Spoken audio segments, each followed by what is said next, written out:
Good morning, students. Now I am going to explain the first chapter of civics of class 7, that is the Constitution of India. Students, this chapter is very important chapter. So first I will describe the formation of the Indian Constitution. Students, I think we know very well that India became independent in 1947. For a long struggle of almost 200 years.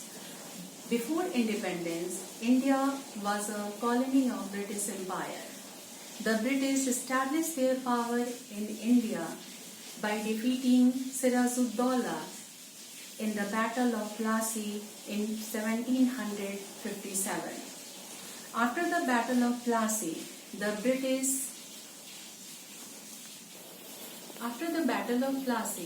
the British began to expand their power in India. By 1857 CE, the almost entire Indian subcontinent was under their control. After the formation of the Indian National Congress, demanding some constitutional reforms started to rise from different parts of our country. During the freedom struggle, a number of steps were taken towards the formation of the Indian Constitution. These are, first, the Montagu-Chelmsford reforms in 1919, the Government Act of India in 1935, and the Morley-Minto reforms in 1909. These are some important reforms. In 1946, the British government sent a cabinet mission to India with put forward the proposal of forming a constituent assembly to make a constitution of India. Students, these are the description of the formation of the Indian Constitution. Now I am going to discuss you the main points of this chapter.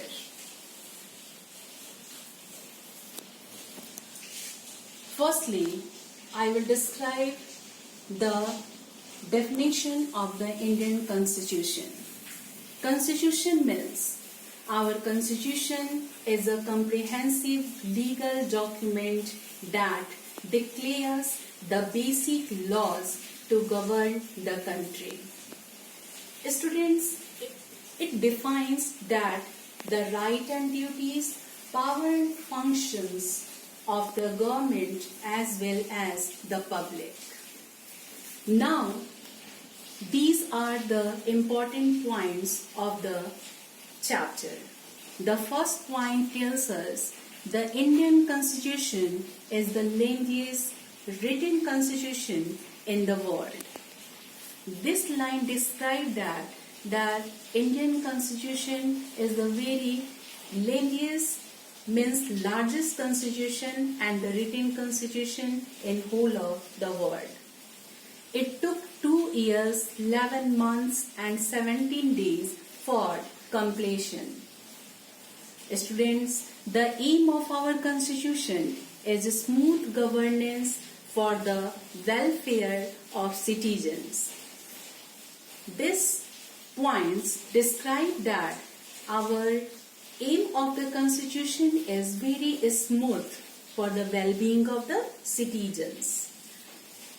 Our Constitution in its original form had 395 articles and 8 schedules.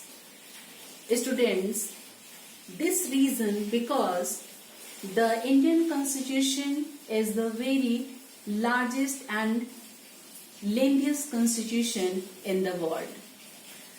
The Constitution sets up a parliamentary form of government. This means the head of the state or the president is only a nominal head. The real powers is vested in the hands of the Prime Minister and his Council of Ministers.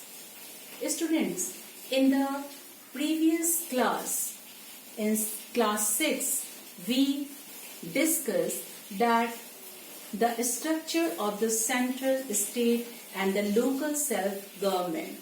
So, all you are remember very well that the president is the head of the country, but it is called the nominal head because all the power is used by the Prime Ministers of India.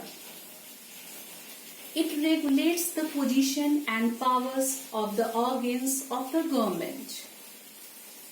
Students, these are the three very important organs of our government.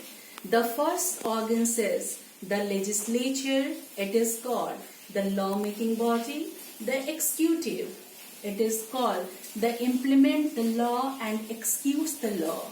And the judiciary is the third organ, uses all the laws. Students, are you know that these three organs are very important. If any one are missing,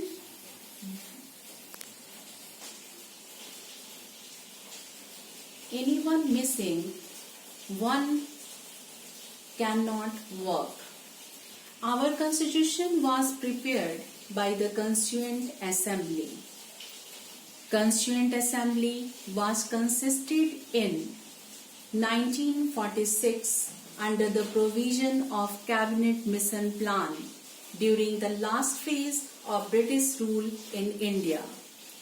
Originally, it had 389 members, 292 from the provinces, 4 from Chief Commissioners provinces and 93 from the Indian native states. After the independence, as a result of the partition of the country, its members were reduced from 389 to 308. Our prominent leaders were Pandit Jawaharlal Nehru, Sardar Vallabhbhai Patel, Dr. Rajendra Prasad and others. Dr. Rajendra Prasad was elected as the permanent chairman of Constituent Assembly. Constituent Assembly set up a drafting committee to draft the constitution. The drafting committee had 7 members with Dr. B.R. Ambedkar as its chairman. Dr. Sachidanand Sinha was elected as its interim president. Our constitution was adopted on 26 November 1949 and came into force on 26 January 1950. These are the important points of the Constitution of the India. Now the next point, the preamble of our Constitution in next class.